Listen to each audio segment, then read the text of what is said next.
Bom, boa tarde aos presentes. Hoje, 24 de janeiro de 2022, 3 horas e 6 minutos. Estamos dando início aqui à nossa aula da disciplina Origem da Vida e Evolução, oferecida ao curso de Ciências Biológicas, Modalidades Médicas, pelo Instituto de Ciências Biomédicas da UFRJ.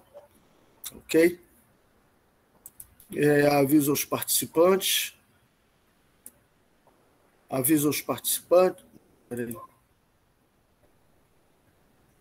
Que essa aula está sendo gravada e será publicada no canal do YouTube, Secoutinho, bem como na sala AVA da disciplina, de forma que peço permissão para o uso da imagem e do som.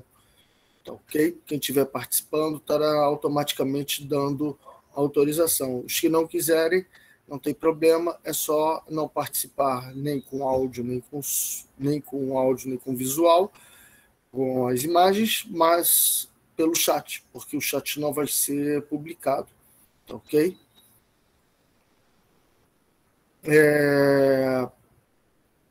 Bom, hoje, como no programa, será a nossa avaliação, tá certo? Mas antes de anunciar como ela vai ser, eu gostaria de complementar os assuntos que não foram bem sedimentados na aula anterior, tá certo? E mesmo a gente vai fechar todo o primeiro bloco com a origem dos eucariotas. Então, quando aparecem os eucariotas, a gente fecha esse bloco, faz a prova, ok? E depois a gente começa uma próxima etapa. Então, a aula de hoje faz parte, sim, da avaliação que eu vou anunciar no final dessa aula. Vocês vão ter 48 horas para entregar o trabalho, tá certo? Segundo as instruções, obedecendo estritamente as instruções que eu vou passar. E isso. E aí, isso vai ser a avaliação, ok? Bom, eu, como de costume, li algumas postagens do fórum referentes ao assunto da aula anterior a essa, e vou fazer aqui, começar a aula prometendo que o restante eu entregarei amanhã, como venho fazendo, de costume, e vou, então, aproveitar a aula de hoje, como eu disse, para comentar sobre o fórum e complementar com algum assunto novo, aprofundando e chegando, então, na origem dos eucariotas. Antes de começar a aula, eu gostaria de saber se alguém tem alguma observação, alguém quer fazer algum questionamento.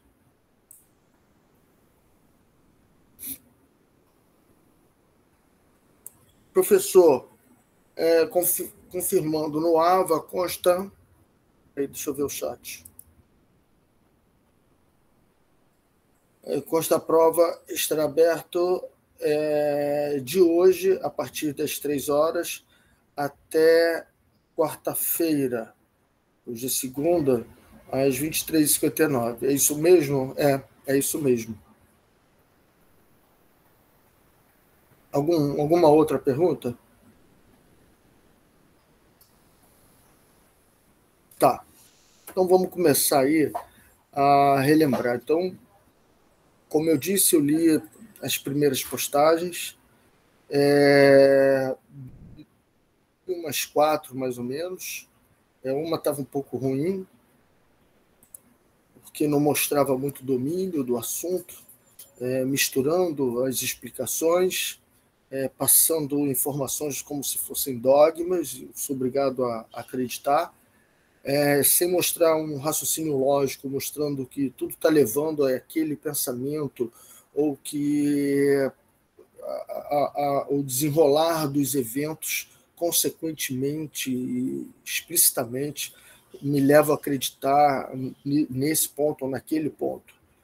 Então, falta um pouco de domínio dos conceitos para poder usar esses conceitos como material de argumentação. Uma informação perdida é só uma informação, não serve para nada. Mas uma informação bem conectada, dentro do seu contexto, dizendo que ela é a base para isso aqui acontecer, e dizendo que ela acontece aqui porque alguma coisa antes aconteceu, quer dizer, ela está conectada ao seu conjunto de outros eventos, aí isso é conhecimento. Isso sim é conhecimento. Você encaixou, é igual ter um mapa de uma cidade, você não consegue ver a relação entre os bairros, mas quando você vê as conexões, aí é um conhecimento. Aí você usa esse mapa para navegar. Aí você usa esse mapa para ir de uma maneira rápida, de um canto para o outro, do jeito que você quer. Ele se torna útil. Mas o mapa desconectado, ele não serve para nada. Ele é só informação. Informação. Então, é mais ou menos nessa linha que eu vou raciocinar com vocês, dessa necessidade, ou cobrar de vocês isso. Não se trata de conhecimento pelo conhecimento, se trata de uma linha de raciocínio, como vocês se tornam convincentes, como a história que vocês contam faz sentido. Isso é importante.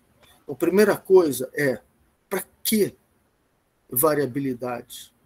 Tanto se fala em variabilidade, os eucariotas fazem assim, os procariotas fazem assim, a reprodução sexuada foi bom porque deu variabilidade, a Exon Shuffle foi bom porque deu variabilidade. Mas para que isso? Então, são coisas diferentes, são conceitos diferentes, e que cada um se relaciona de alguma maneira. Então, é isso que eu vou tentar falar agora. Variabilidade. Variabilidade é bom para quê? Porque aumenta a chance de sobrevivência. Por quê? Porque pelo menos um vai sobreviver ao estresse. 99% dos indivíduos vão morrer, mas um vai sobreviver, porque ele é diferente dos demais. Veja o coronavírus. Uns desenvolvem quadro grave, outros desenvolvem quadro leve. Uns beijam na boca de pessoa que está contaminada, recebeu uma alta carga viral, mas mesmo assim não pega o corona. Tem mulheres na África que não pegam AIDS de jeito nenhum e entram em contato com aidéticos e têm relações e frequentes, mas não se contaminam. Por quê? Porque elas são diferentes das demais. Então, é importante ser diferente, ter diferenças, para quê? Para ter seleção. O que adianta a seleção em uma população isogênica, onde todos são iguais? Não faz sentido. Todo mundo vai morrer, 100% vai morrer, ninguém vai deixar descendente. E a população deixa de existir, a espécie deixa de existir, e não deixou descendentes. Extinguiu para sempre. Extinção é para sempre. Então, isso que é importante. Para que falar de variabilidade? É para falar de perpetuação de espécies a partir de seleção natural. Então, botar a seleção natural no pensamento de vocês, para explicar o mundo que os cerca, para explicar por que tem eucariota, por que tem procariota, por que tem desse jeito, por que tem daquilo, isso é um motivo pelo qual a gente está aqui. Saber argumentar, saber usar os conceitos para o nosso texto se tornar convincente. Tá? Como dizer que o óleo não se mistura com a água, como dizer que a maçã cai se você largar ela. Mais ou menos assim. Tão óbvio quanto isso. Bom, então isso é uma questão. A outra questão que eu senti que falta nessa parte de... veja só que eu estou falando de evolução genética. Isso é toda uma disciplina que vocês um dia vão ter. É uma grande pretensão minha achar que vocês vão pegar isso tudo em uma aula.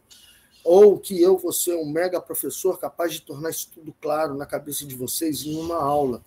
Isso é só o início. Então, eu tenho que segurar minhas pretensões e imaginar que está todo mundo iniciando a jornada de se tornar biomédico.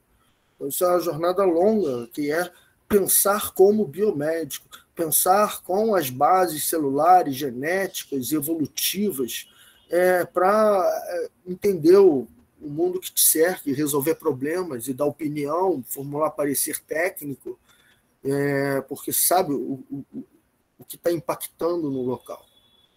Então, muito bem. Então, essa é uma parte importante, essa parte da variabilidade. Né? Agora, uma outra parte. Existem tipos de variabilidades diferentes.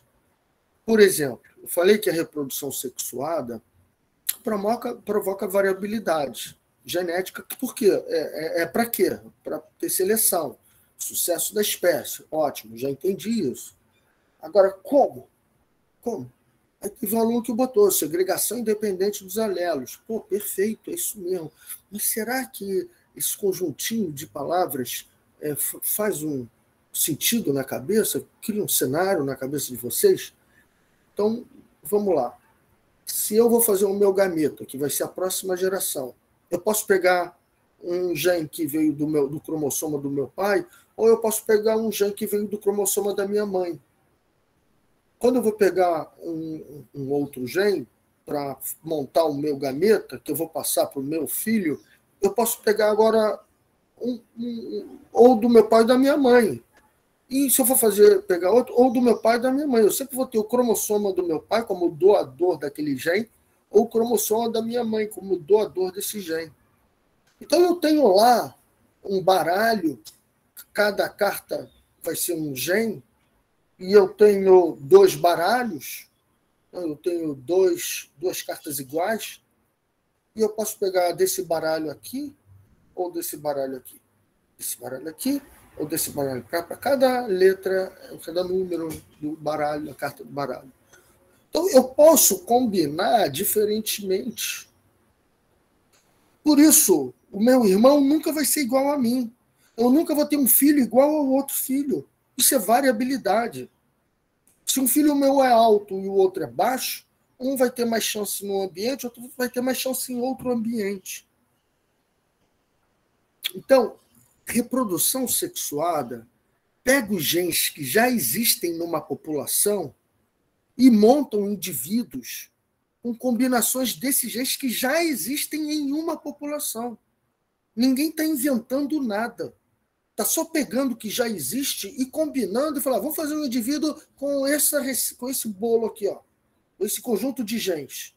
Agora vamos fazer um outro indivíduo com esse outro conjunto de genes. São genes que circulam em mim, mas eu monto organismos diferentes com o que já existe. Ok? Então isso é uma coisa. Eu tô ali no dia a dia. Cada geração eu estou criando variabilidade. Cada geração eu estou criando. Não estou criando nada de novo. Eu só estou pegando os genes que já existem e estou criando. Então, eu não estou inventando um gene. Quando é que inventa um gene?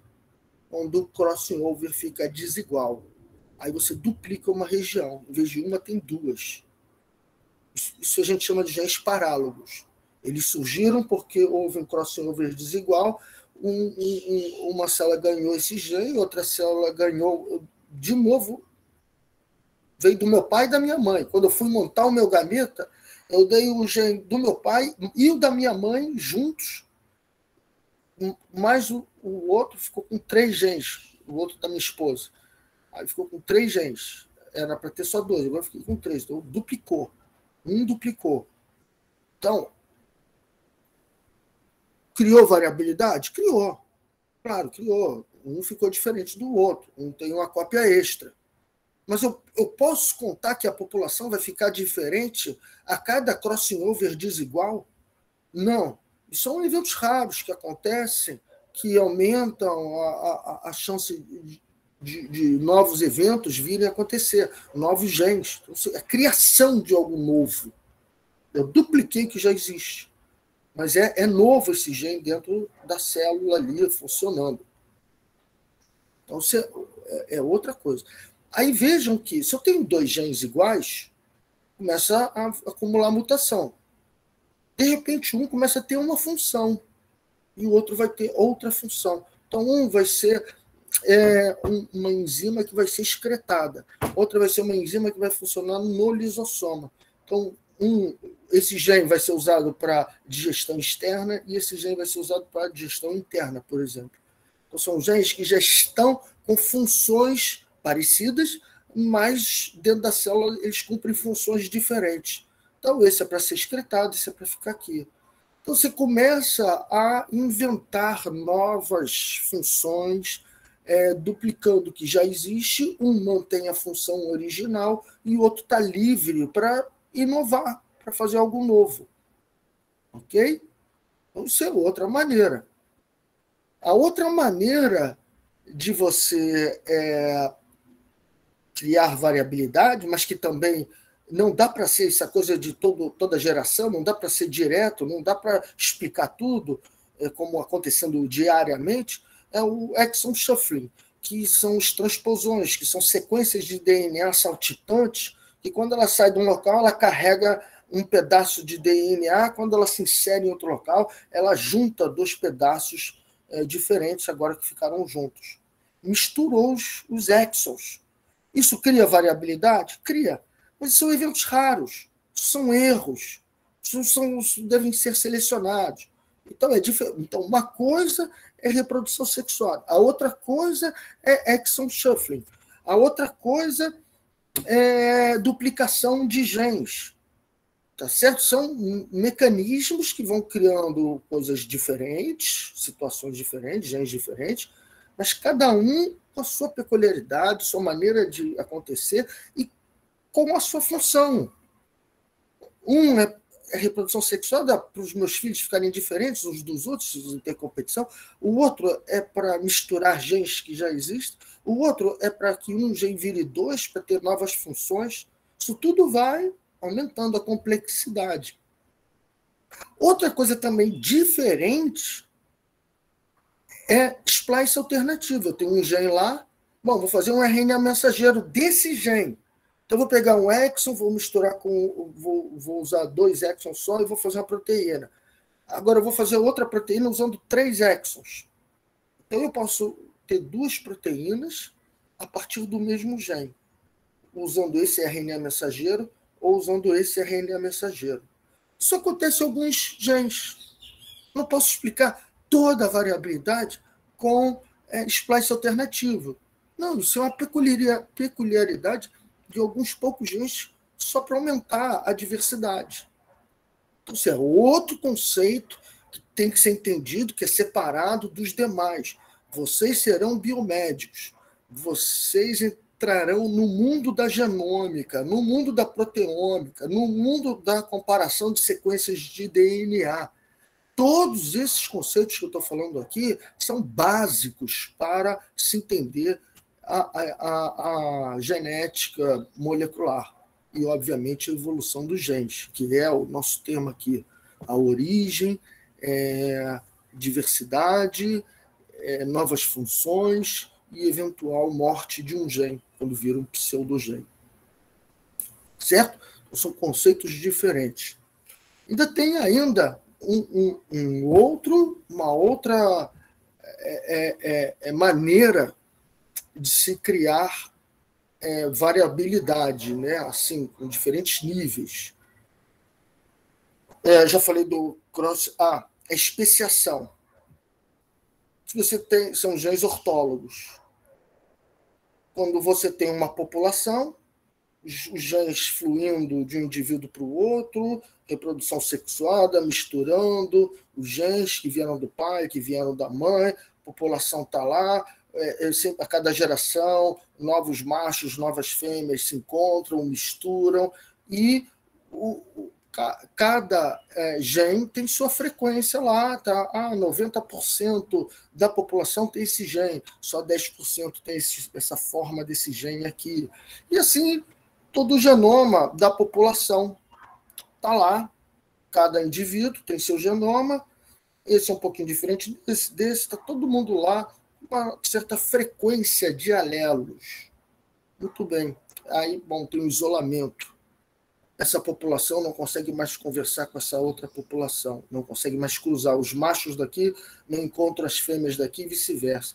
Os os genomas já não são mais comungáveis. Então, tudo que acontece aqui fica isolado aqui, tudo que acontece aqui fica isolado aqui. Com o tempo, os animais desse lado já não reconhecem como parceiros o do outro lado, e eles já não têm mais cópula, e eles não cruzam mais, e são de espécies diferentes. Bom, se eu chegar, pesquisador, colher o DNA, sequenciar, colher o DNA dessa outro grupo e sequenciar, eu vou ver que eles têm um ancestral comum. As sequências são bem semelhantes, ok? Tudo é muito semelhante. Porém, nesse grupo aconteceram algumas mutações, nesse grupo aconteceram outras. E quando eu comparo as duas sequências, elas têm suas diferenças. Então, isso são genes com mesma função, tanto nessa espécie quanto nessa, que surgiram de um ancestral comum, que por isso, então, é o mesmo gene, que é um pouquinho de um jeito aqui e é um pouquinho de outro jeito aqui, mas ambos executam aquela mesma função na célula, que é um transportador, uma enzima, alguma coisa. Então, as sequências são similares por causa de uma ancestralidade comum, porque são animais de ancestrais comuns. Então, as sequências são similares porque partem da mesma. Mas como elas ficaram isoladas, essa ficou diferente dessa, mas sempre guardando a mesma função na célula. Então, são genes ortólogos. Tá? Então, isso foi falado na aula passada, tá certo? Mas pelo fórum que eu li, eu não senti que as pessoas estão dominando ou têm um mínimo para poder entender essa parte das bases genéticas da evolução. Tá ok? Então, se alguém tiver alguma pergunta, se alguém quiser fazer algum comentário.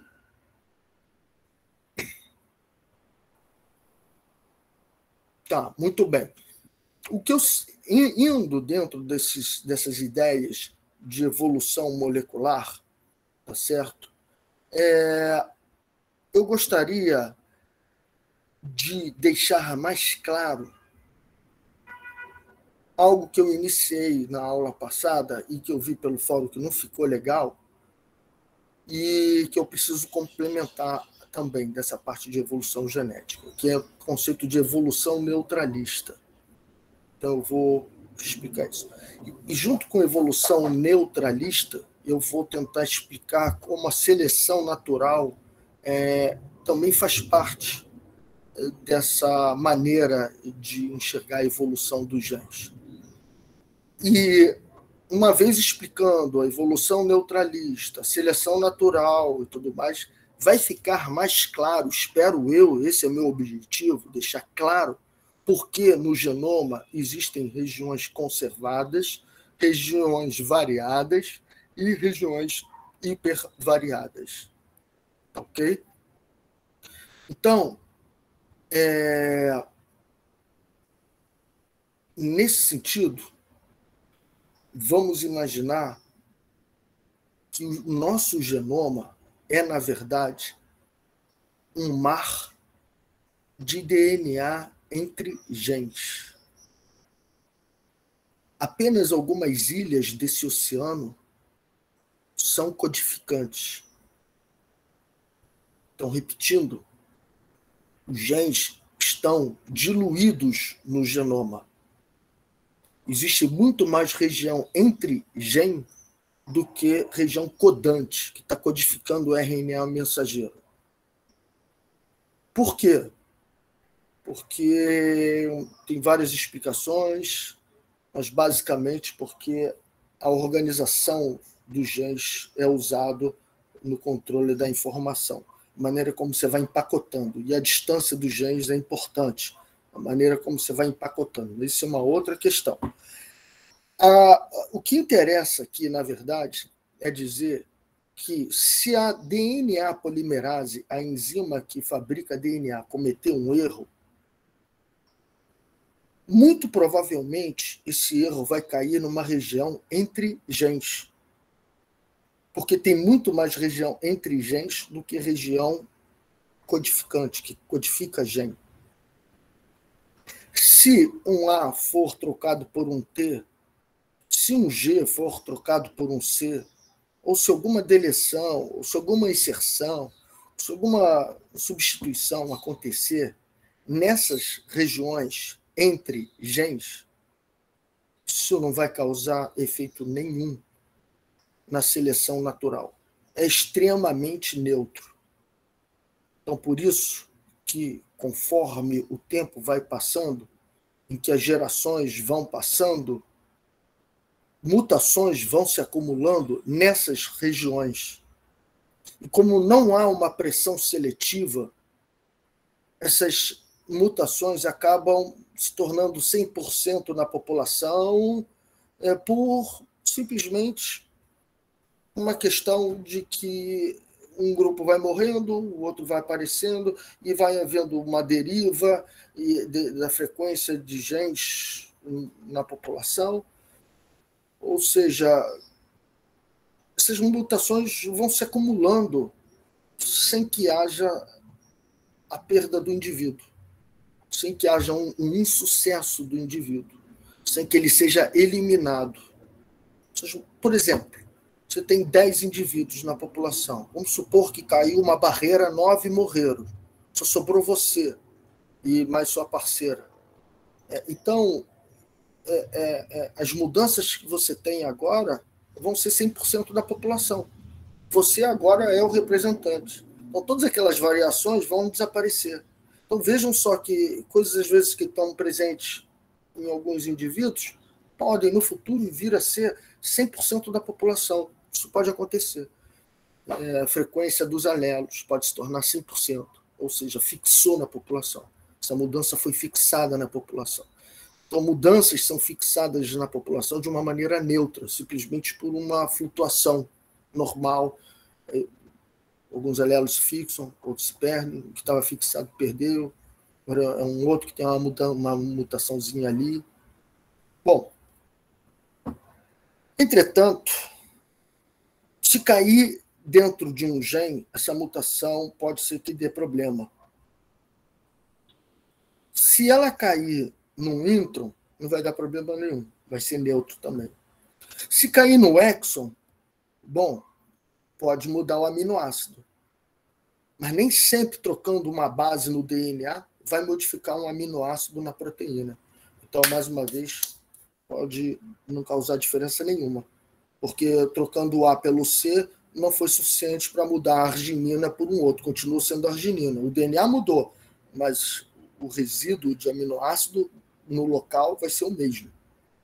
Então, mesmo caindo no exon, uma substituição, pode ser que isso não tenha reflexo na proteína. A proteína vai ser igual. Então, neutro. Vamos supor que mudou a arginina, mas mudou por um outro aminoácido igual, se não me engano, a lisina. É semelhante, tem a mesma propriedade. Bom, trocou um básico por um outro básico, não tem problema nenhum. A proteína vai continuar sendo do mesmo jeito, porque ela era positiva aqui e continuou sendo positiva. Então, neutro. Então, mesmo mudando o aminoácido, pode ser que seja neutro. A maior parte das mutações são neutras. E elas vão se acumulando com o tempo. Certo? Diga. Pois não. Professor, qual a diferença entre introns e as regiões neutras? Quando eu falo de não é região neutra, são mutações neutras. São eventos de trocas que não têm efeito para a célula, efeito algum para a célula. O DNA muda, mas não tem efeito algum para a célula.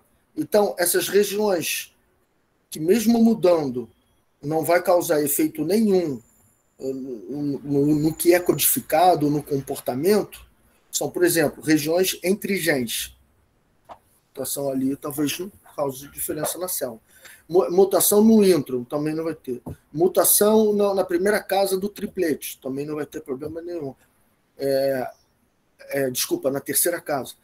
Mutação trocando arginina por arginina no exon em uma região importante, mas trocou arginina por lisina. Bom, não tem problema nenhum, porque trocou água por água, entendeu? Então, são mudanças no DNA, mas que não causam efeito no que está sendo expresso, no que está sendo produzido, e muito menos no comportamento da célula.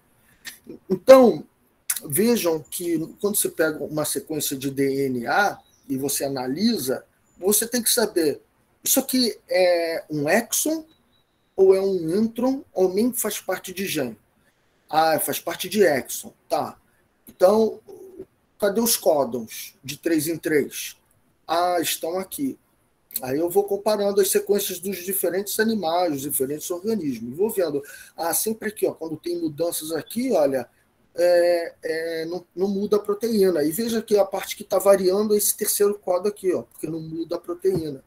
Então você vai analisando as sequências e vai percebendo o quanto tem mutações neutras, que não causam diferença nenhuma e que se fixam na população.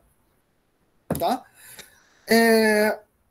Entretanto, no sítio ativo de enzimas, em partes importantes das enzimas, se você trocar um positivo por um negativo, um hidrofóbico por um hidrofílico, um pequeno por um grande, um aminoácido de um por o outro, aí isso causa diferença. Então, essas regiões são mais conservadas.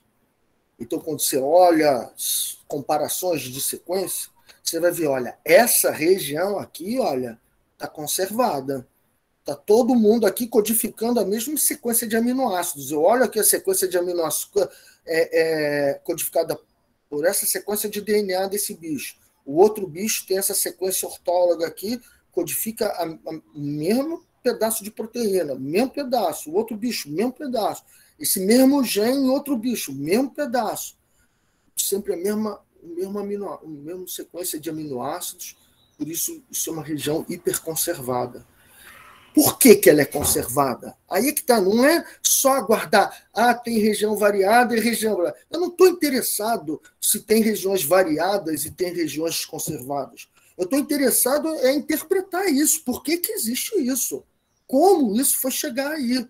Então, eu já sei que se acontecer mutação nessa região conservada, não ficou descendentes para deixar a história, para contar a história.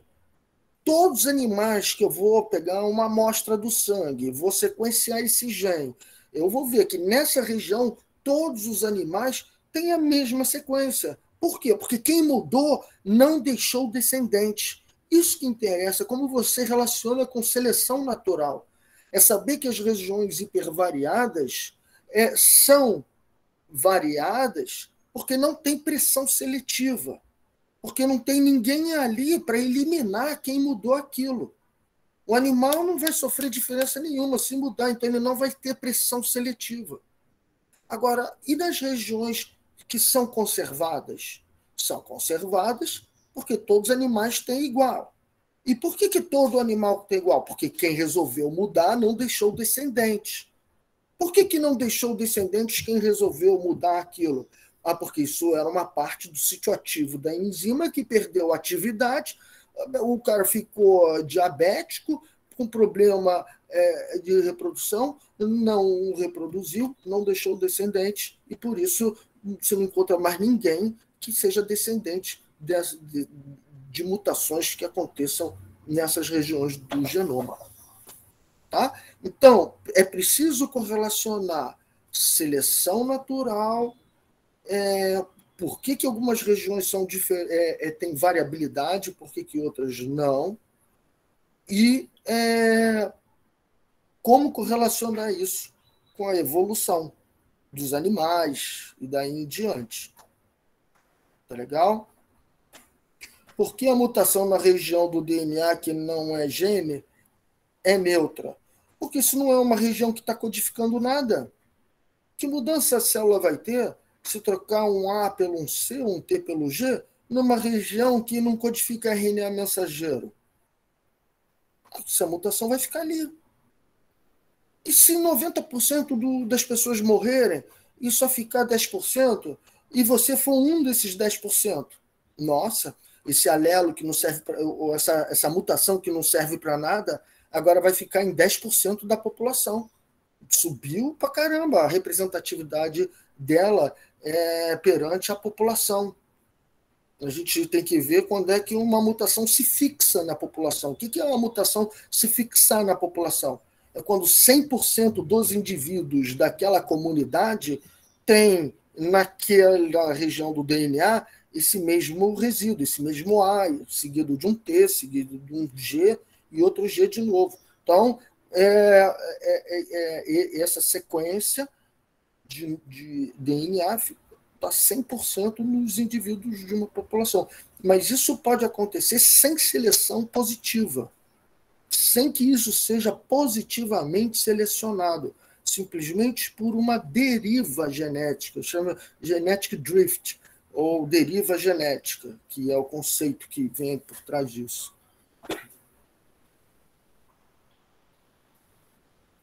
Tá? Então, por que eu insisto nisso tudo? Que vocês estão chegando na biomedicina, isso é parte da realidade da biomedicina moderna, entender evolução gênica.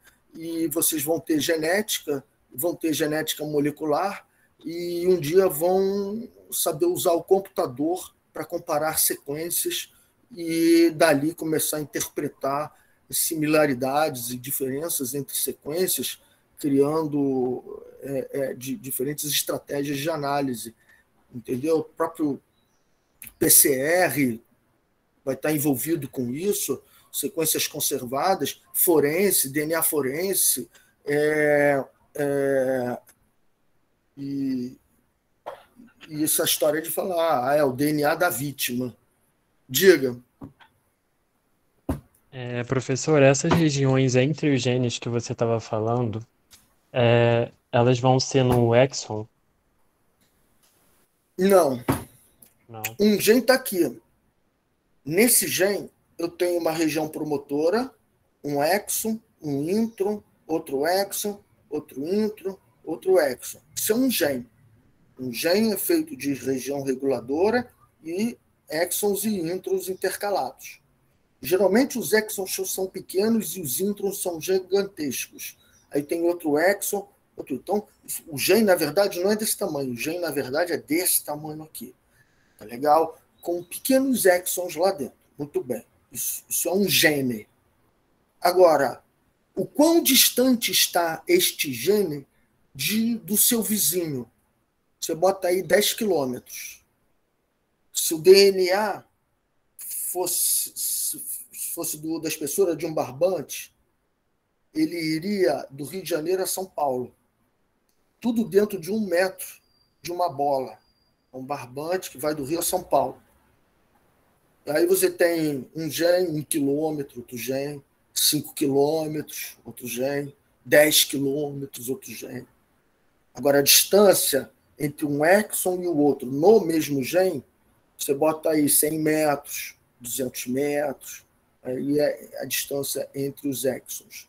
A única parte que vai virar RNA mensageiro mesmo é exon. Entendido? Ficou claro isso? Sim. Nós somos um oceano entre genes. Um mar de DNA com ilhas codificantes. Diga, pergunte.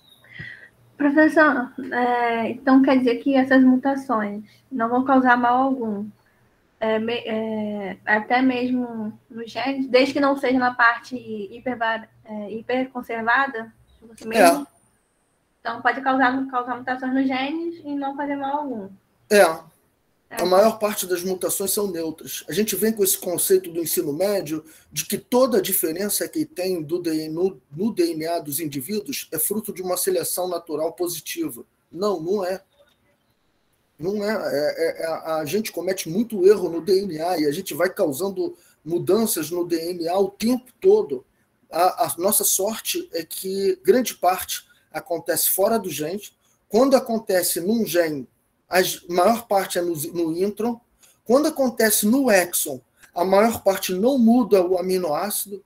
Quando muda o aminoácido, tem grande chance de mudar de um tipo pelo mesmo tipo. E toda vez que isso acontece, isso não causa mudança nenhuma na seleção natural. É neutro. E eu tenho certeza que, se comparar você com seu irmão, já tem umas mutações novas que não tinham nem do teu pai nem da tua mãe. Que é próprio teu, quando você foi formada. Entendeu? Então, nós todos estamos sofrendo diferenças o tempo todo. Mas são níveis diferentes. Uma coisa é a reprodução sexuada, outra coisa é crossover desigual, outra coisa é splice. Não dá para botar tudo no mesmo saco. Não dá para dizer a variabilidade é causada por splice alternativo. Não, por favor. Splice alternativo é para uma coisa, reprodução sexual é para outra, exon shuffle é outra coisa. E assim vai. Duplicação de DNA. Cada um causando um efeito na evolução da célula. Bom, com isso eu termino um pouco da discussão da aula passada, entendeu? Sobre evolução genética. Essa foi minha última tentativa de introduzir o assunto. Obviamente, lacunas ainda existem. Obviamente que eu não posso cobrar de vocês um entendimento pleno, bem diferente, uma vida dedicada a esses estudos e de quem está chegando agora. Então, eu tenho que saber esperar de vocês o que vocês podem dar. Tá, ok? Mas digo que eu agora vou começar a encerrar essa parte, então, de genética molecular. Assim como eu já encerrei a parte de universo, já encerrei a parte de pré-biótico, de química, e assim a gente vai progredindo. Bom, então hoje eu gostaria de encerrar todo o bloco, o primeiro bloco da disciplina, que é a origem dos eucariotas. E eu vou então começar essa parte fazendo a projeção, mostrando logo a mensagem principal, tá certo?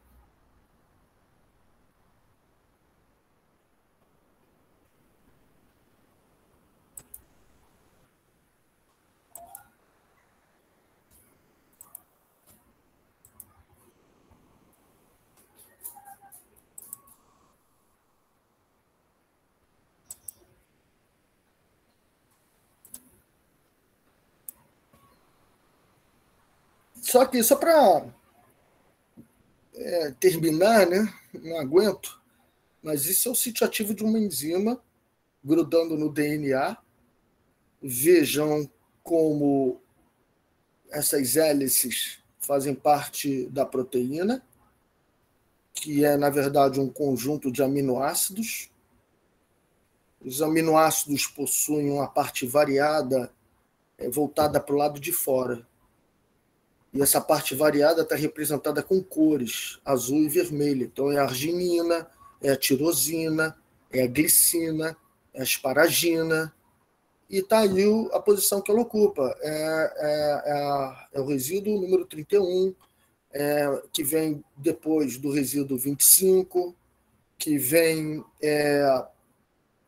cada um na sua posição. Vejam que só os resíduos importantes que fazem contato com DNA, que fazem pontes iônicas, ligações iônicas com DNA, que se encaixa como um volume adequado na fenda do DNA, somente esses resíduos estão sendo mostrados. Então, imagine o quão conservados são esses resíduos, se eu comparar genes ortólogos desse grupo aqui. Ou seja, genes que codificam proteínas com a mesma função, mas em espécies diferentes.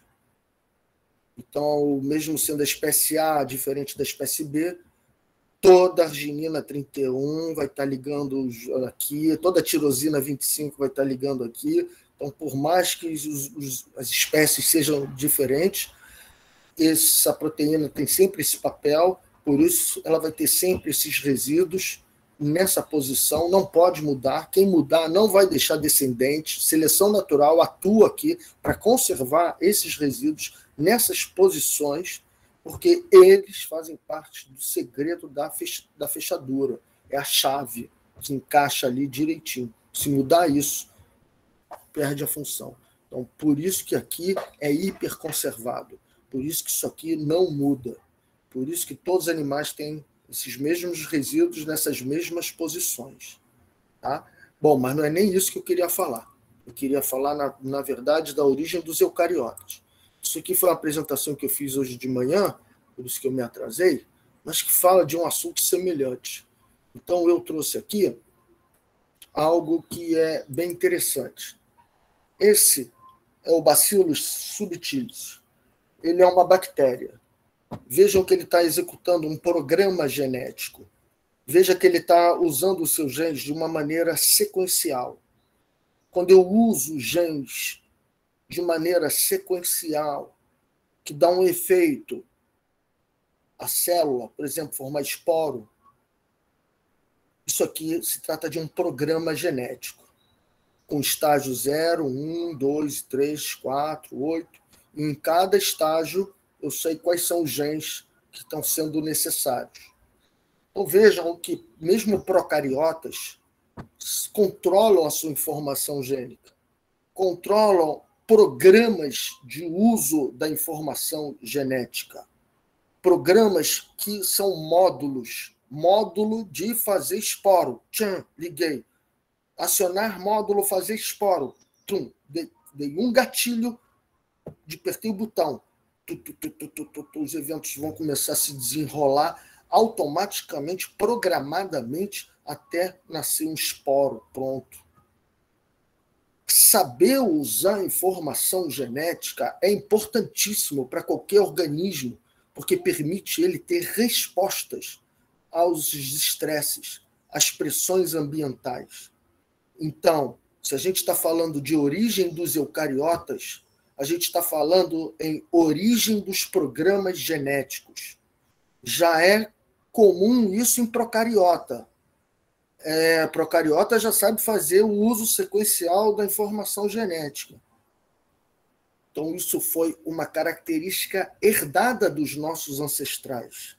O Luca devia saber fazer isso também, porque se bactéria sabe, e se a gente sabe, e todo mundo usa os genes de uma maneira coordenada e controlada, então isso é porque é um evento dos nossos ancestrais. Ok? Então, se eu pensar aqui nesses programas genéticos, eles vão ficando mais sofisticados com os eucariotas. Por quê? Porque os eucariotas estão ficando com seu genoma maior. Reparem que misturando exons, criando novos genes, fazendo duplicação do DNA em regiões importantes, causando variabilidade, causando mutações que vão acontecendo. Então, isso tudo vão criando, a partir do que já existe, combinando módulos e criando novas propriedades. Quais são as novas propriedades de um eucariota? E vejam que esse artigo aqui mostra quais são os genes importantes para essas novas propriedades. Nesse artigo, está falando qual foram as invenções dos eucariotas a nível genético. Então, ele fala aqui que são genes que surgiram nos primeiros eucariotas, genes que foram aparecendo depois, só em algumas linhagens e não em outras. Foi tentando entender como mudaram-se os genes para ter as propriedades dos eucariotas. Quais são as novas famílias gênicas que dão essas novas propriedades para os eucariotas? E que propriedades são essas? Bom, primeiro, endomembranas, compartimentos. Eu crio regiões, por exemplo, que eu vou tacar a enzima agressiva, que digere tudo. Vou botar um pH baixíssimo para toda a proteína que entrar ali dentro desnaturar e as enzimas conseguirem cortar. Eu crio os lisossomas, regiões especializadas para o catabolismo, para eu transformar as macromoléculas em unidades de aminoácidos, unidades de glicose, unidades de fosfolipídios. E assim eu consigo um ambiente muito mais eficiente de digestão devido à compartimentalização, formação de vesículas. Eu crio, então, com isso, a possibilidade de organizar essas vesículas. Então, é o Golgi organizando essas vesículas. E vejam que essas membranas internas permitiram se associar com a maquinaria de tradução, que são os ribossomos. E agora eu consigo fabricar proteína dentro do retículo. As proteínas não ficam boiando mais, ou minto, não tem apenas proteínas boiando no citoplasma, mas eu tenho a possibilidade de criar proteínas dentro de vesículas. O retículo endoplasmático rugoso tem como função produzir proteínas dentro de vesículas. Além disso, consegue produzir proteínas que vão ficar embebidos na membrana. Para quê? Para virar receptor.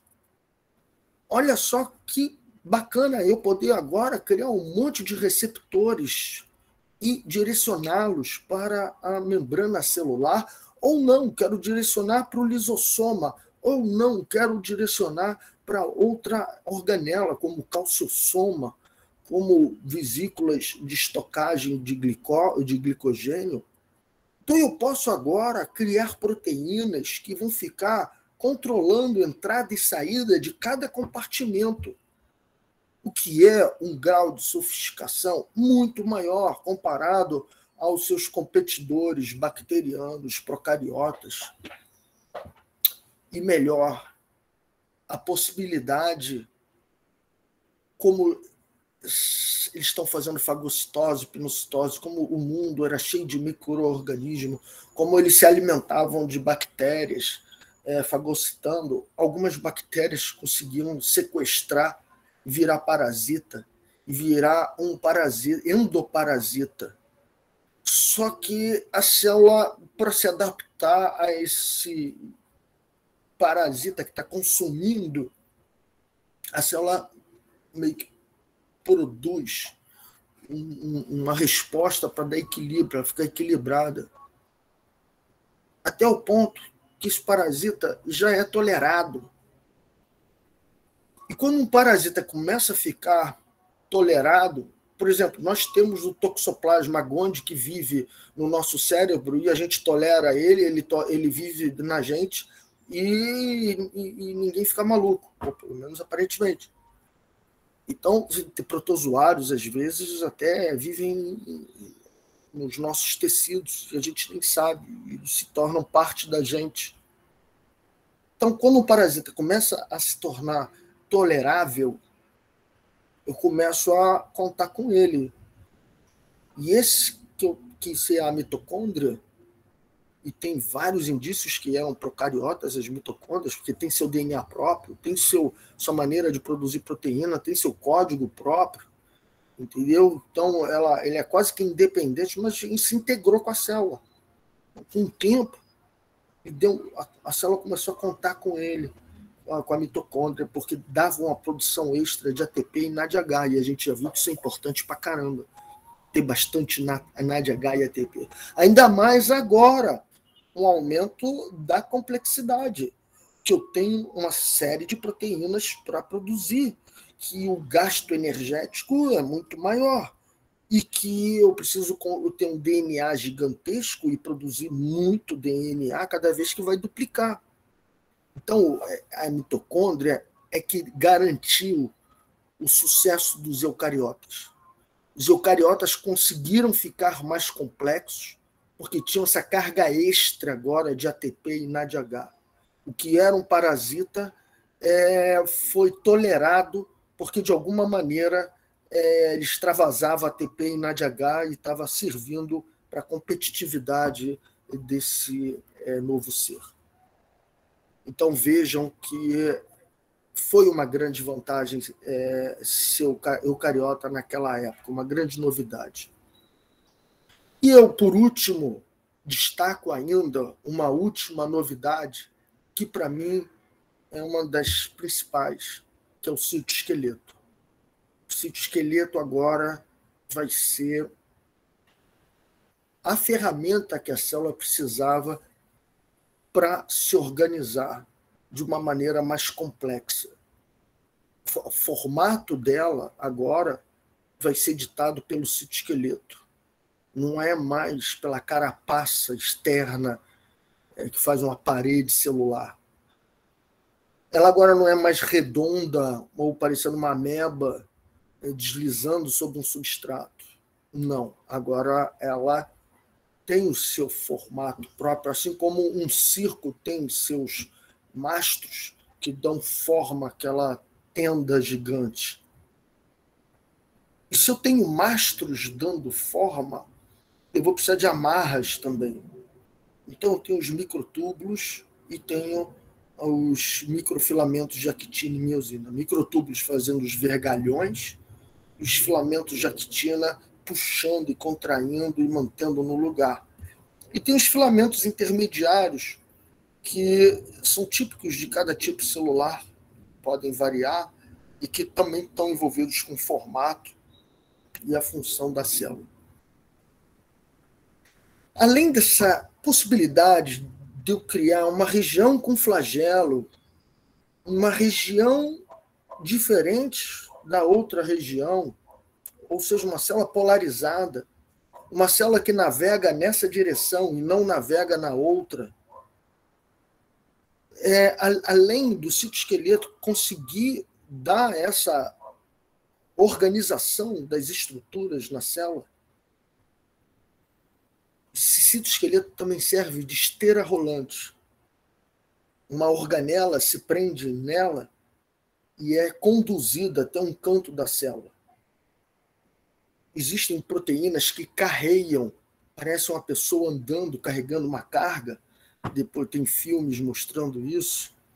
E são braços de proteínas que vão grudando mais na frente e vão transportando uma vesícula gigantesca de um canto da célula para o outro. Então, o transporte de estruturas... Veja nesse nosso neurônio, ele é gigantesco. E proteínas precisam chegar no outro canto e são transportados ao longo do citoesqueleto, nos microtúbulos. Então, os eucariotas estão trazendo uma série de novidades e que foram um sucesso em relação aos seus vizinhos. Deixa eu só ver se tem alguma pergunta aqui.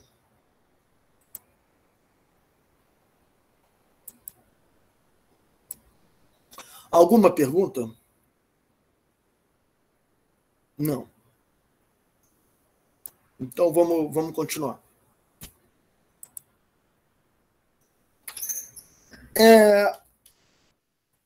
Os eucariotas estão começando a organizar a cromatina. A cromatina é o DNA no núcleo. Esse DNA pode estar mais empacotado e não está sendo usado para leitura. Ou ele pode estar mais relaxado, desenrolado, e ser acessível para as várias proteínas coloridas grudarem. Isso permite a chegada da RNA polimerase, que vai produzir RNA mensageiro. Então, veja, para eu usar essa região para transcrição, ou seja, para eu fazer RNA mensageiro, ou seja, para eu expressar esse gene, o DNA tem que estar aberto, proteínas têm que se ligar e a RNA polimerase tem que chegar no local. Então, os eucariotas, eles estão precisando sofisticar o uso da informação genética na forma de programas. E esses reguladores participam dessa programação. Ok? no uso sequencial dos genes. Então, aqui está sendo usado esse gene, mas veja que ele vai controlar a expressão de outros genes, que, por sinal, vai controlar a expressão de outros genes, e assim, numa cascata de eventos, os genes vão sendo usados de maneira sequencial. Muito bem. Olhem só que interessante, dando um pouco mais de base para vocês, o circuito que foi montado nessa figura da direita inferior. É um circuito que mantém a memória da célula. É um circuito que mantém o conjunto de genes que estão sendo expressos. Um sistema que mantém a expressão do gene verde e vermelho e evita a expressão do gene azul. Nesse sistema, a proteína verde é uma reguladora de transcrição que, uma vez produzida no citoplasma, entra no núcleo, gruda na região reguladora de genes alvos e ativa a expressão gênica do verde e vermelho, mas inativa o azul. Então, concluindo, sempre que tiver verde, vai ter verde e vai ter vermelho. E tendo verde, garante ter vermelho e sempre garantindo também não ter azul. Então, toda vez que tiver a proteína verde, eu tenho certeza que não vai ter azul, mas vai ter expressão do gene vermelho. Se a célula se dividir e a concentração de verde diminuir, porque o citoplasma foi dividido em duas células, o equilíbrio é restabelecido automaticamente nesse looping de autocontrole, de automanutenção, de autoequilíbrio. Isso mantém a célula executando aquele padrão de expressão gênica. Então vejam que a grande novidade dos eucariotas está na maior complexidade das suas estruturas, com domínios, regiões, compartimentos, proteínas organizando diferentes regiões, e programas genéticos, e programas de controle da informação genética.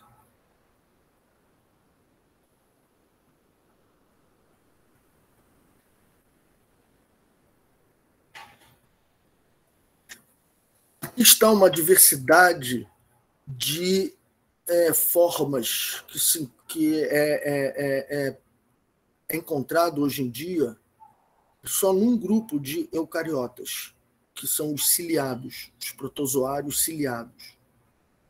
Esses aqui são células com formatos bem diversos, fruto de uma diversidade no citoesqueleto.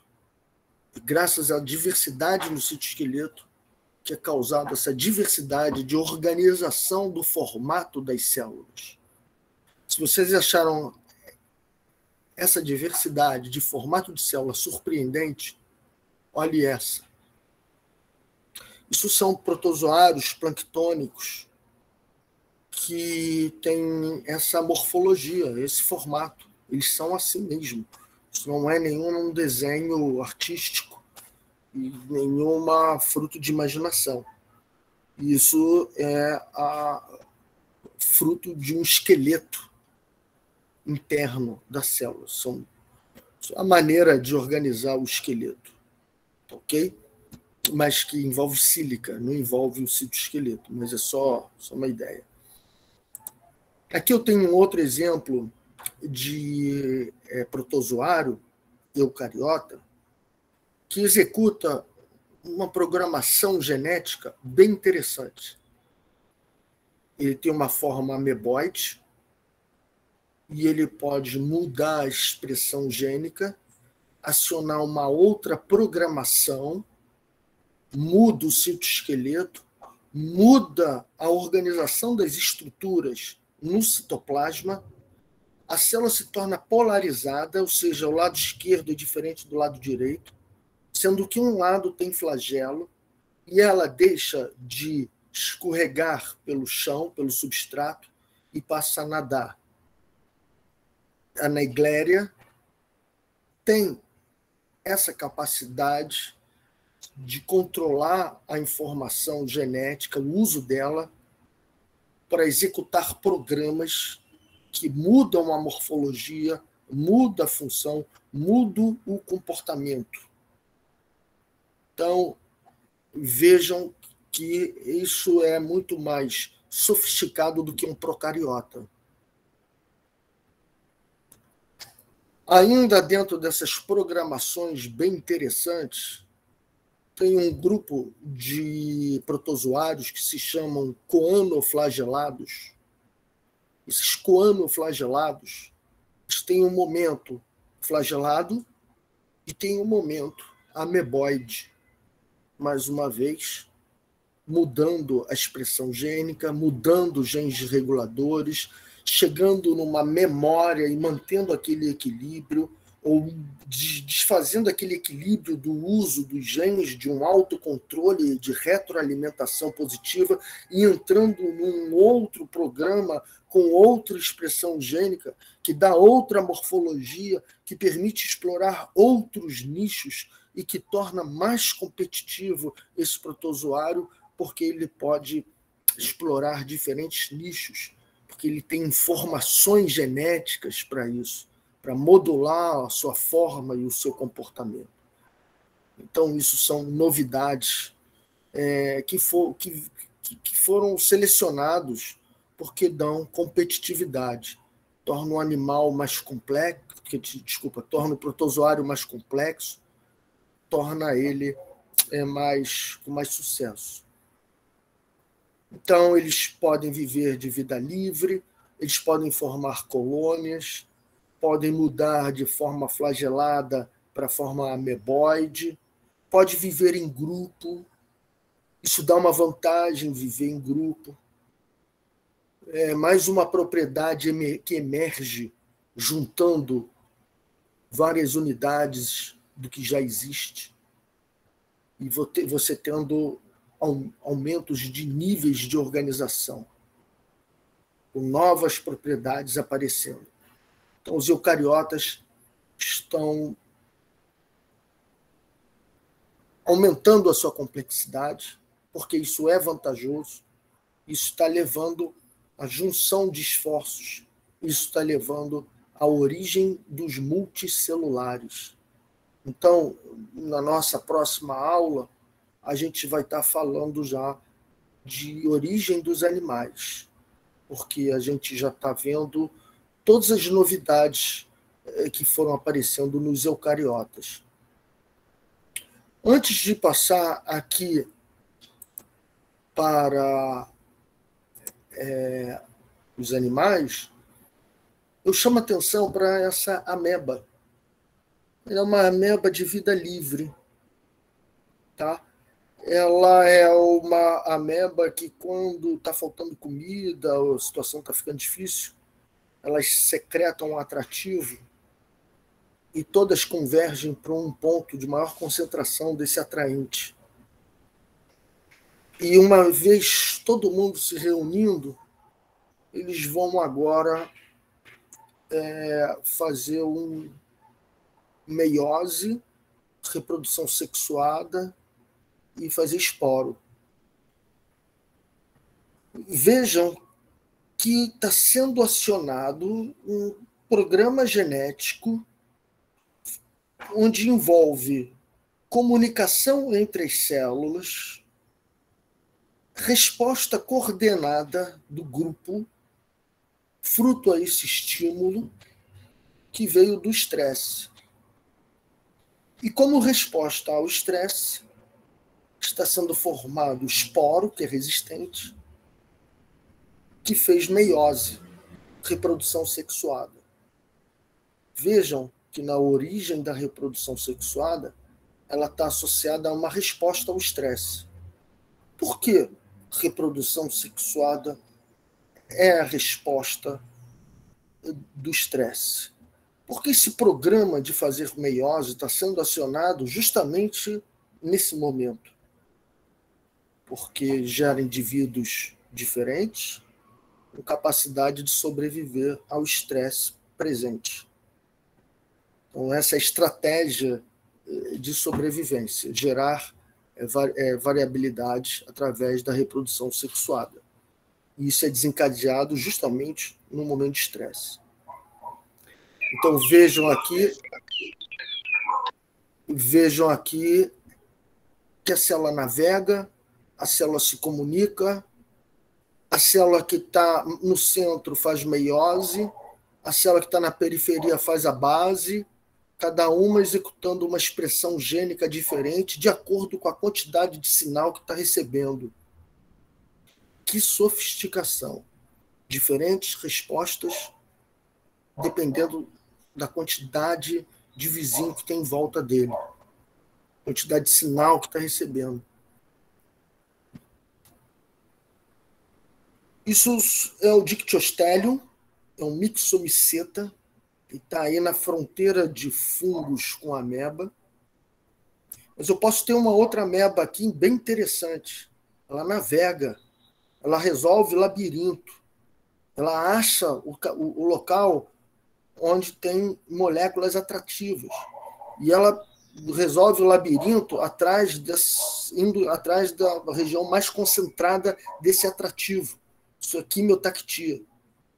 Se você dá acesso a um bypass, a um atalho, elas reconhecem isso como um atalho, deixam de fazer o caminho maior e passam a fazer o caminho mais rápido em direção ao quimioatraente. Mostra como esse grupo de amebas, eles navegam, e para navegar de forma orientada, eles se comunicam, eles trocam informação. Então vejam que com a origem dos eucariotas surge muito mais novidade, muito mais complexidade, envolvendo comunicação entre células, envolvendo diferentes respostas com diferentes programas, de acordo com os reguladores de transcrição, controle do núcleo, controle dos componentes citoplasmáticos, organização do citoplasma e muita energia vinda de mitocôndria. Ok? Então, nesse outro artigo aqui, mostra justamente que esses protozoários e mesmo fungos têm a base necessária para o surgimento de vários mecanismos de comunicação entre as células que vão aparecer futuramente nos animais. Então, todas essas sinalizações, todas essas conversas, todas essas interações com o meio externo vai ser a base para o surgimento de maneiras mais sofisticadas de comunicação entre as células, típica dos animais. Então, a gente vê uma progressão no aumento da complexidade de conversas entre células, estratégias de interação entre células, que vai ser muito importante nos animais.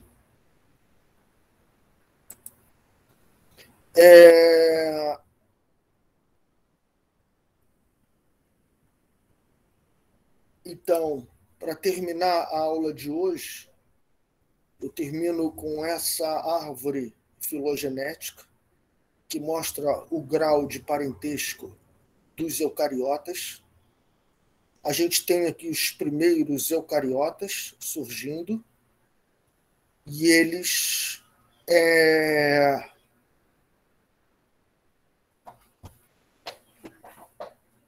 foram se divergindo, criando várias linhagens, até o momento de aparecimento das amebas, que eu mostrei vários experimentos.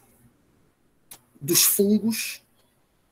Vejam que eles são bem relacionados aos protozoários, perto aí dos fungos, das amebas.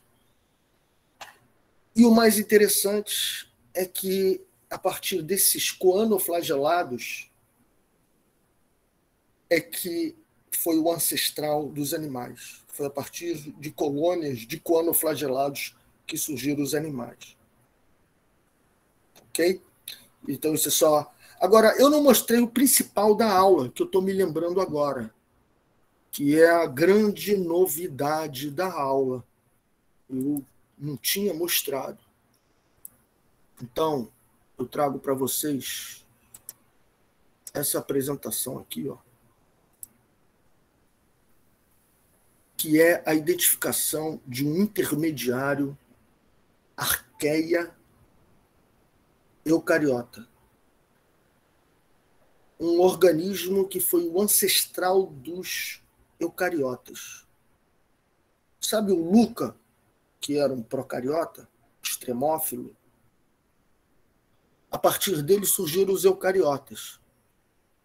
Existe algum ancestral primário parecido com arqueia, mas com alguma característica já de eucariota? Sim. Ano passado, encontraram o Asgard.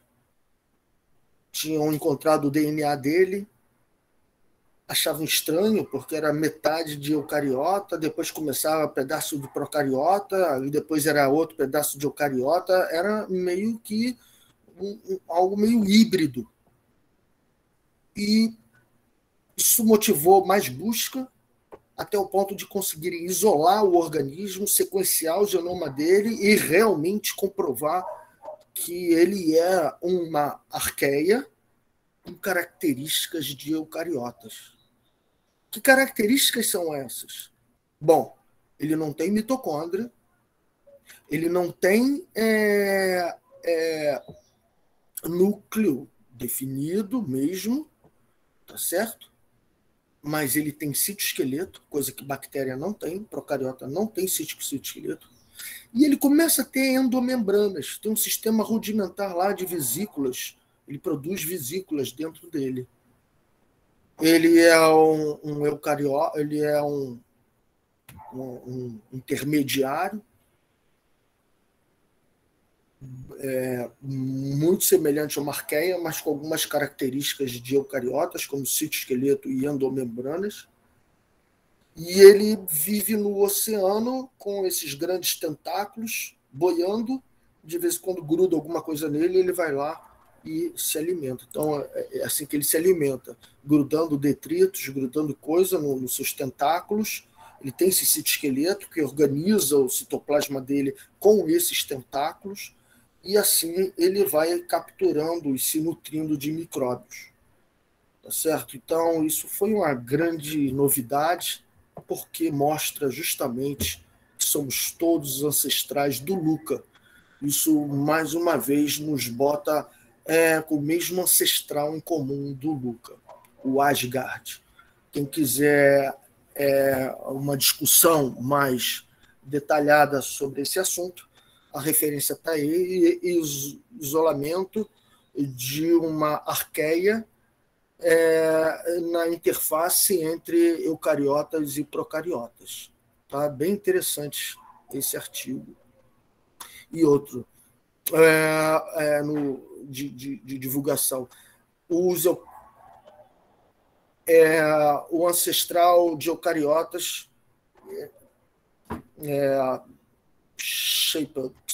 não sei como é que traduzir isso. Seria a construção aí de um ancestral eucariota, a montagem, a maneira como ele é. Ok? Então, nessa árvore aqui embaixo, a gente vê isso claramente, uma arqueia, que seguiu como arqueia e se transformou em uma arqueia moderna, mas também deu origem ao eucariota e Asgard nesse caminho. Estaria aqui, nessa região da árvore. E aqui toda a linhagem dos eubactérios. Tá certo? Com isso eu termino a aula de hoje mostrando a origem dos eucariotas. E na próxima aula falarei sobre a origem dos animais. Alguma pergunta? Como esse estresse provoca essa mudança na forma de reprodução para a sexuada? Porque não é uma decisão pensada. Como a célula vai pensar? Não existe pensamento em célula. Não, professora, é uma afirmação, porque não é uma decisão pensada. Então, como sim. isso acontece? Tá. Isso é acionado através de expressão gênica. Se eu ativo a expressão de um gene regulador, o programa é acionado. Então, uma vez a célula acionando o programa, ela não volta atrás. Ela vai terminar a meiose e, ao final da meiose, teremos 4 esporos pendurados no corpo de frutificação. Então, isso é pela quantidade de AMP cíclico, que é esse estimulante que a ameba recebe, ela vai acionar um regulador de transcrição responsável pela meiose. E dali ela não volta mais, ela vai fazer a meiose. Então, isso é só acionar a expressão gênica de um regulador de acordo com um efeito externo, uma temperatura, uma falta de comida, uma desidratação. Ficou claro? Ficou, assim, um detalhe muito interessante, assim, justamente por o que veio na minha cabeça, né? Porque não é uma decisão pensada, né? Então, Isso. é um detalhe evolutivo, né? Interessante. É mecânico-químico. Tudo são sequências de interações mecanoquímicas. Toda mudança da célula é consequência da mudança da expressão gênica. Ou seja, se a célula mudou de comportamento é porque mudou os genes que estavam sendo expressos. Era o A, B, C, agora é D, E, F, G. Essa mudança quem faz são reguladores. Se esse regulador aparecer no momento, ele vai acionar a troca do uso dos genes. Isso envolve uma sequência de eventos que só vai parar quando virar esporo. Porque um regulador ativa, num próximo momento, outra bateria de genes, onde inclui um outro regulador que vai acionar a bateria de genes para a próxima etapa, e assim a célula vai mudando a sua expressão gênica ao longo do tempo. Isso que a gente chama de programas genéticos. Tá certo? Tá certo, perfeito. Tá. Eu estou querendo me lembrar se eu estou esquecendo alguma coisa e se eu fui claro. Isso que eu queria falar, que eu não consegui falar hoje, talvez até por falha. Sobre isso eu falei na aula passada, na verdade. Por que a reprodução sexuada é uma resposta ao estresse? Como é que surgiu a reprodução sexuada? Então, eu não sei se eu falei na aula passada, mas eu posso vir a falar novamente, mas se você na mitose mudar, em vez dos cromossomas ficarem no equador, mas os cromossomas ficarem pareados, pronto, surgiu a meiose.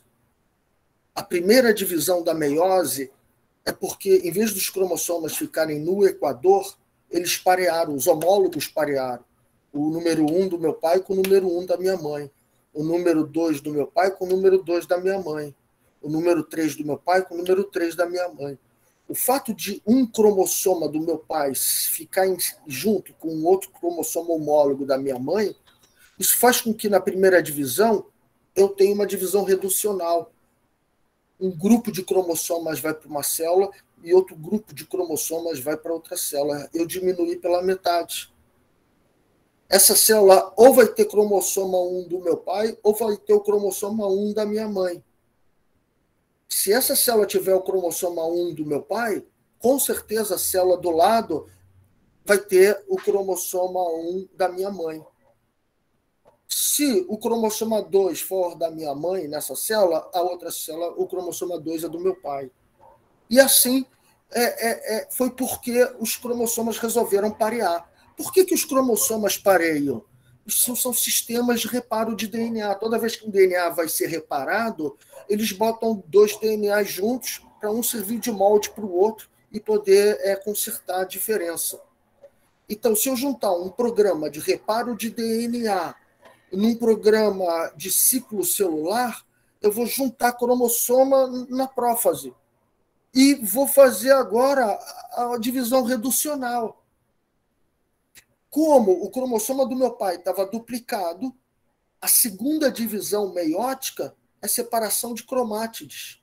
Uma cromátide vai para uma célula, outra cromátide. Isso é mitose. Então, a segunda divisão da meiose é uma repetição da mitose. Então, a origem da reprodução sexuada é uma pequena mudança da mitose. Mudando um pouquinho a mitose, eu crio a meiose, eu crio a reprodução sexuada. A reprodução sexuada é uma consequência de um erro na mitose. Mitose é o que já existe, que foi modificado um pouquinho para dar uma nova propriedade. Qual foi essa pequena modificação? Pareamento dos cromossomos. Por que isso causou grande mudança? Porque agora uma célula vai ficar com todo um cromossoma com 2 cromátides e a outra célula vai ficar com outro cromossoma com 2. Na segunda divisão, separa essa cromátide dessa e separa essa dessa. Eu tenho 4 células. Ok? Então, a reprodução sexuada foi uma resposta ao estresse. Foi um erro da mitose e que possibilitou agora os cromossomos serem combinados nas células filhas. Ok? Com isso, a gente encerra isso também, a origem aí da reprodução sexual, que foi inventada nos eucariotas. Levedura faz meiose, protozoário faz meiose, fungo faz meiose, alga faz meiose, planta faz meiose. Isso é uma característica de eucariotas, que surgiu nos nossos ancestrais eucariotas, lá no descendente do Asgard, lá naquele momento onde começaram a surgir os eucariotas. Tá ok? Alguma dúvida?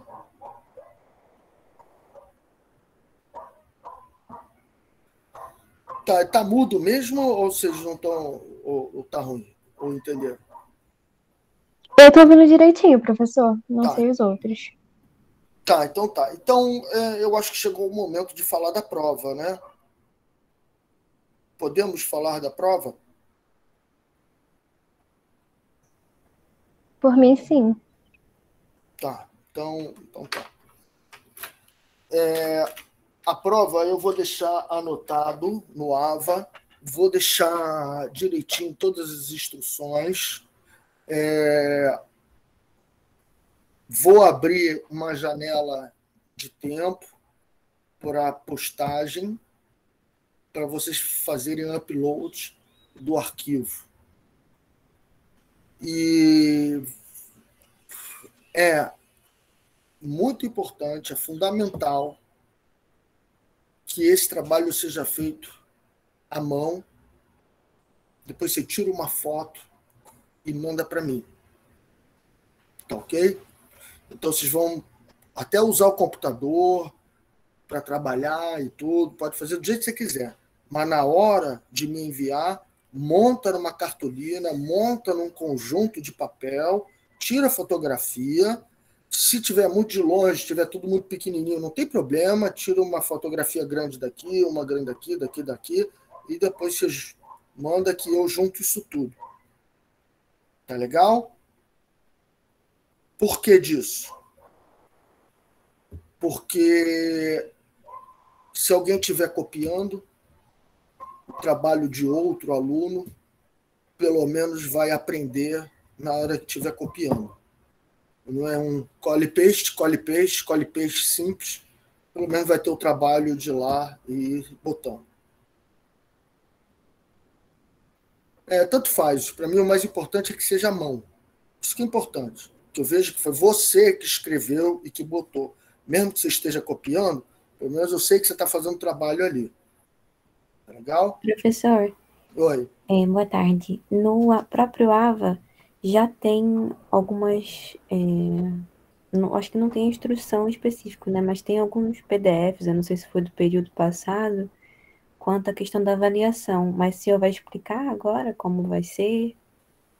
É o quê? É o trabalho de outros alunos? Não, não, professor. É apenas um. Eu cliquei para ver, tinha um PDF, aí tinha umas partes coloridas, aí tinha corpos celestes, de acordo. Não, a gente não vai seguir isso, não. Deixa eu até ver aqui, ó. Tá vendo? Ali embaixo, avaliação.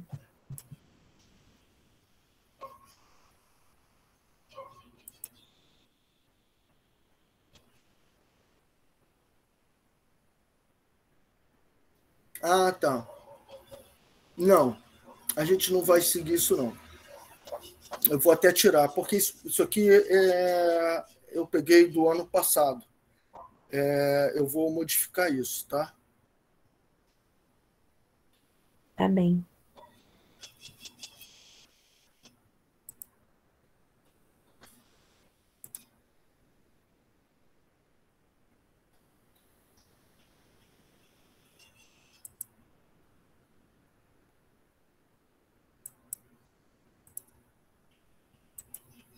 Pronto. Não tem mais. Tá? E vou botar aqui, ó, do 24, que é hoje, aí 25, 26, e você vê que vai até, eu dei uma tolerância aqui de mais meia hora, e vocês não podiam ver, não, isso era segredo, mas tudo bem. É até dia 26, 23, 59, mas tem uma tolerânciazinha aqui, pequenininha. Tá? Muito bem. Então, tá tudo melhor agora, sem os arquivos e sem a informação. Como é que vai ser a prova? A prova vai ser igual ao que eu venho pedindo sempre, que é um organograma, um mapa conceitual. Alguém tem dificuldade em montar mapa conceitual? Todos sabem o que seja mapa conceitual? Professor, eu tenho muita dificuldade de fazer essas coisas. Eu consigo fazer um texto, mas fazer um mapa desse eu fico... Eu tenho muita dificuldade de fazer essa coisa da setinha. Para mim é muito difícil isso. Tá, então você vai ter que aprender, porque essa vai ser a maneira da avaliação. Tá certo? E isso é o que se faz hoje em dia para a gente ver se você está sabendo conectar os conceitos. Tá ok? Isso é... Como que funciona, professor? Bota no Google organograma. Eu estou aqui com a página aberta, né? Vou botar aqui, olha. Organograma.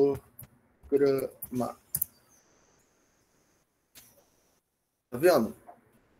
Esse que causou esse, que pode causar esse, mas que também pode causar esse, e que esse aqui causou esse depois de um tempo. Veja que está acontecendo algo progressivo e que eu estou partindo de um ponto e mostrando que isso gera aqui, que isso gera ali. Se você, nesse organograma, puser os conceitos bem conectados, eu, com um olho, vou ver que você sabe o que é causa, o que é efeito. Essas setas e a posição dos balões estão indicando, basicamente, o que é causa e o que é efeito. Então, esse está causando esse, que, por sinal, causa esse. Então, um é o efeito do outro. Se você não conseguir, se você achou que não foi claro, só botando balãozinho, com um conceitozinho escrito, e mostrando que uma coisa está levando a outra, você pode aqui, né, nessa seta, botar um verbo. Botar assim, por exemplo, proliferou, e aí deu isso. Seleção natural devido a isso, e deu isso. Se na transição entre cada balão você botar um verbo, uma ação, eu vou saber que aquilo está causando aquilo outro devido a esta ação, devido a este processo. Então, eu sei que isso causou isso devido a um processo assim, a uma ação assim. Entendeu? Então, com isso, eu vou mostrando como os conceitos estão conectados, como um evento levou a outro evento. E assim eu vou mostrando que eu construí um mapa do conhecimento na minha cabeça. Não me interessa saber que existe Ipanema, que existe centro da cidade, que existe Tijuca e que existe Ilha do Fundão. O que eu vou fazer com essa informação? Não vou fazer nada. Agora, se eu consigo conectar esses 3 bairros, agora eu uso isso como mapa de navegação. E eu consigo sair do Fundão, passar no centro e depois ir para Ipanema. Porque eu sei o caminho que isso está fazendo. Eu sei como uma coisa está levando a outra coisa. Um fenômeno gera outro fenômeno. Então, não é uma questão de acumular conhecimento, é uma questão de saber conectá-los. De que maneira eles estão conectados? Tá certo? Então, é através desses organogramas. Eu posso botar aqui também como busca mapa conceitual. Olha que bonito. São mapas conceituais. Então, isso aqui é um software livre que pode ser assim, assim, assim, que gera isso, várias ações nas linhas para você facilitar o entendimento, como o que essa seta significa, como é que esse amarelo está causando ou influenciando esse outro amarelo. Então, você cria, através de uma imagem visual rápida, um retrato do seu entendimento. Com esse tipo de mapa, eu tenho um retrato do seu entendimento. Eu vou poder avaliar. Eu vou poder dizer se você foi útil, se a disciplina foi útil para você ou não. Ou se você continua com esses conceitos que você trouxe do ensino médio. Eu sei o que é um conceito que foi dado no ensino médio e eu sei o que é um conceito dado em universidade. Vamos ver o ganho através de um mapa da cabeça, do entendimento de vocês. O mapa do entendimento que está na cabeça de vocês. Ok? Então, é dessa maneira que eu quero a cartolina, um organograma. Alguma dúvida? Feito à mão, Pode usar programas, pode usar tudo, mas na hora, escreve, tira foto e me manda. Muito bem, vamos a essa questão agora, tá? Eu vou responder essa questão aí de 16:43. Antes, eu tenho uma outra pergunta na fila. Quer fazer uma pergunta que vem antes?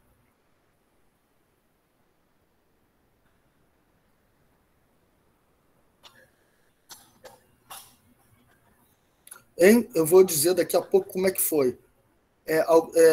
Tem uma pessoa com a mão levantada. Quer falar ou não quer falar? Pode falar primeiro, professor. Então tá. Como é que esse mapa? Esse mapa vai ser o seguinte. Vou até escrever aqui, mas eu vou deixar isso no AVA. Monte eucariota a partir dos seus componentes, tá? Então, primeira coisa, monte um eucariota a partir dos seus componentes, tá certo? Então, como surgiu cada componente de um eucariota? Como é que aquilo foi parar ali? Quero que vocês usem os eventos naturais. Tá? Então, como? A partir do que existe. A partir do que tem na Terra. Do que está disponível na Terra, primitiva. Eu vou botar aqui, a partir das condições da Terra primitiva. monte um eucariota a partir dos seus componentes, usando os eventos naturais, tá, da Terra primitiva. Ok? Então, vê lá como é que era a Terra primitiva, vê lá o que tem o eucariota, e aí você bota o eucariota lá. Bom, isso aqui do eucariota, qual foi como é que foi para chegar até aqui? Então, conte toda a história, como é que chegou até aqui nos eucariotas, através de um mapa conceitual. Mas o eucariota tem esse outro componente aqui. Como é que isso veio parar aqui? Monte outro mapa conceitual para explicar como é que esse segmento chegou até ali. Eu quero que vocês olhem o eucariota e saibam de onde veio aquilo tudo. Tudo que tem no eucariota, da onde veio aquilo tudo. E como isso tudo foi montado de uma maneira natural. Quero que deixe claro como seleção natural está envolvido nesse processo de montagem. Então, não é você, eu vou pegar isso aqui, vou juntar com isso aqui e pronto, resolvi. Eu já tenho isso aqui dos eucariotas. Não. Isso aqui surgiu a partir disso, de seleção natural, porque foi conferido maior vantagem, porque deixou descendente, e vantagem por causa disso, e aí foi selecionado, e hoje em dia isso aqui é o que é de mais eficiente, que é mais sucesso. Tá legal? Sim, você pode juntar tudo no mapa só. Na verdade, é um mapa só. Mas essa parte veio daqui, essa parte veio daqui, essa parte veio... É igual pegar um carro, imagina um carro. Qual é todo o histórico para chegar até o pneu? Qual é todo o histórico para chegar até o motor? Cada componente do motor. Como é que é todo o histórico de montagem natural, com seleção natural, para tudo que tem dentro da cabine do carro? E assim, através de um mapa, você monta toda a montagem de um carro a partir dos seus componentes, vindo um mapa de cada componente. Claro que tem que botar conceito. Toda hora que a gente fala de conceitos. Tudo que a gente fala aqui são conceitos. Na verdade, é o que foi dado em aula. Quem tem as aulas organizadas, quem seguiu o fórum, quem acompanhou tudo, tem todas essas informações organizadas. Sabe de onde veio cada pedaço, cada parte. E sabe como isso veio de uma maneira natural, usando propriedade emergente, usando seleção natural, usando, por isso, o caminho da complexidade. Ok? Sim. Só para concluir, tipo assim, eu coloco só a palavra ou tem que explicar a palavra? Tipo assim, como surgiu o hidrogênio, vamos supor. Eu boto que foi através das supernovas que juntou... Teve uma parte de supernova que juntou hidrogênio e surgiu. Eu tenho que explicar isso ou só boto supernova? Veja que eu estou querendo a partir da Terra primitiva, tá? Você já está dando um exemplo que está bem lá atrás, mas tudo bem. Eu não ia dar a resposta, no caso. Muito obrigado. Que legal. Legal, é isso mesmo. Vamos conversar de uma maneira civilizada aqui. Então, a ideia é essa. A ideia é você tentar extrair o que é importante, o que realmente é importante, o que cabe num espaçozinho pequenininho de um balãozinho. Bom, cabe mais do que uma palavra. Cabem 2 palavras? Cabe 2 palavras. Cabe 5 palavras? Bom, já começou a ficar complicado. Aí já não é mais um balão, já é uma caixa de texto. Entendeu? Então, a ideia é ser o mais direto possível, indo ao ponto. O que é importante? Você vai botar aquilo que é importante e você vai linkando. Quanto mais completo você for, quanto mais você conseguir me transmitir a ideia que você domina o assunto, que você sabe o que você está falando, mais eu vou ficar impressionado e mais sua nota vai aumentar. Tá? Realmente eu adoro dar nota alta, onde eu consigo perceber que o aluno está entendendo o que está falando. A maneira como bota deixa claro que ela domina o assunto. Então, o quanto mais direto ao ponto você for, mais mostra que você não está perdido com coisas que não são importantes, que você está querendo botar informação e não está conseguindo conectá-las. Então, quanto mais você dizer, olha, isso é por conta disso, disso, aí você transmite com mais propriedade esse mapa. Eu vejo que está mais claro, entendeu? Então, pode escrever mais do que uma palavra, pode. Pode escrever uma frasezinha pequena, pode, porque às vezes cabe mais uma pequena frase, tá? Mas não mais do que uma frase em cada quadradinho. E deixa para botar as ações nas linhas. Diga. Próximo. O ponto de partida é a Terra primitiva. Obviamente que na Terra primitiva tem um monte de componentes. Você vai ter que meio que explicar de onde eles estão vindo, de alguma maneira, porque a Terra não está solta. Ela veio de algo que já existia, transformando o que já existia. Então você tem que dar pelo menos uma noçãozinha. Ó, isso aqui está vindo daqui. Ó. Eu não vou detalhar, mostrar os eventos ao nível de detalhe. Eu vou fazer isso a partir da Terra primitiva. Aí eu vou me preocupar, porque eu já estou falando da vida, origem da vida, que é o tema principal da disciplina e da avaliação. Tá legal? Aí eu vou tentar ser mais detalhado nessa parte de origem das células e por isso e depois dos eucariotas. Sim, mas é uma questão dos componentes.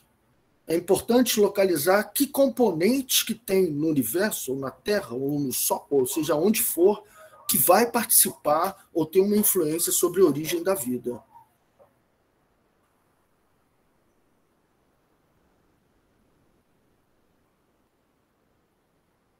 Tá? Qual é o meu objetivo com essa avaliação? É criar argumentos na cabeça de vocês, fazer vocês se tornarem convincentes, tentar mostrar que uma célula pode se montar a partir do inorgânico, do que existia na Terra.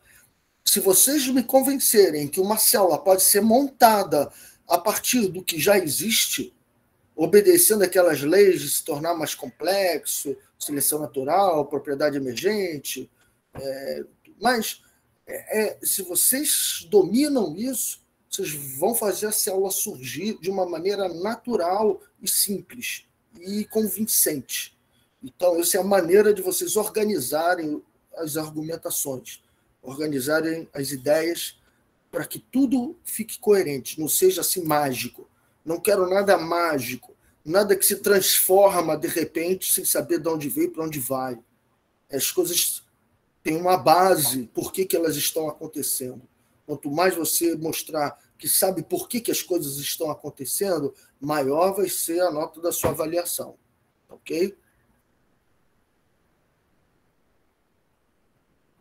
Professor, eu havia comentado em cima se teria como ampliar o prazo da entrega, ou são Não. apenas 2 dias? 2 dias. Ok. Tá legal? Porque faz parte do processo de avaliação.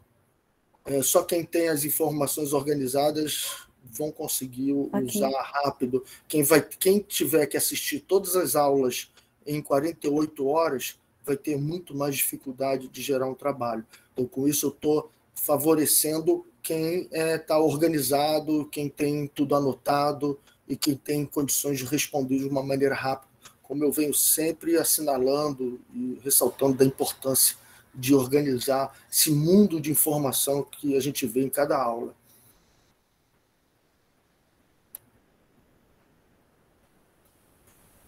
Bom, por não.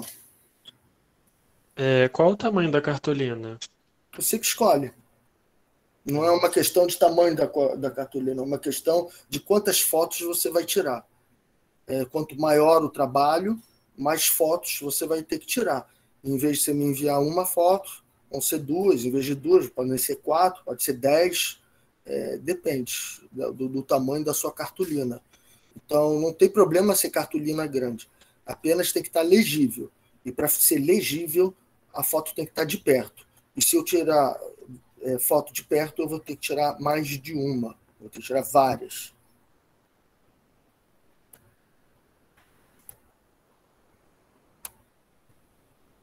Você pode tanto juntar, no Photoshop tem uma função que se chama Photo Merge, que faz um margeamento, né, uma fusão das fotos. Mas se você não quiser, não precisa não. Manda separado, que eu aqui eu vou vendo. Só precisa estar organizado. Folha 1, folha 2, eu tenho que ter uma ordem de leitura. Se vier bagunçado, me atrapalha muito. E eu vejo que está tudo bagunçado. Então, tem que estar organizado. Foto 1, foto 2, foto 3, e elas têm que estar em sequência. Diga. Não precisa escanear não, né? Tipo, transformar em PDF. Pode mandar em formato de foto mesmo? Pode. Ah, tá. Pode tanto mandar em JPEG, pode mandar em TIFF, pode mandar em PDF, pode mandar em Word, eu acho difícil. Mas no PowerPoint... Quer dizer, PowerPoint não, só para montar, né? De rascunho. Depois, ou é escanear ou é tirar foto. É isso aí. Pode ser em PDF ou em JPEG, TIFF, arquivos de imagem. Ok? Então tá bom, né? Tá bem explicado, né? Eu vou deixar isso tudo em forma de texto lá no AVA, tá? Para que tenha um registro dessas instruções. Eu estou gravando a aula, mas mesmo assim vou deixar escrito. Então eu vou parar aqui a gravação da aula, tá?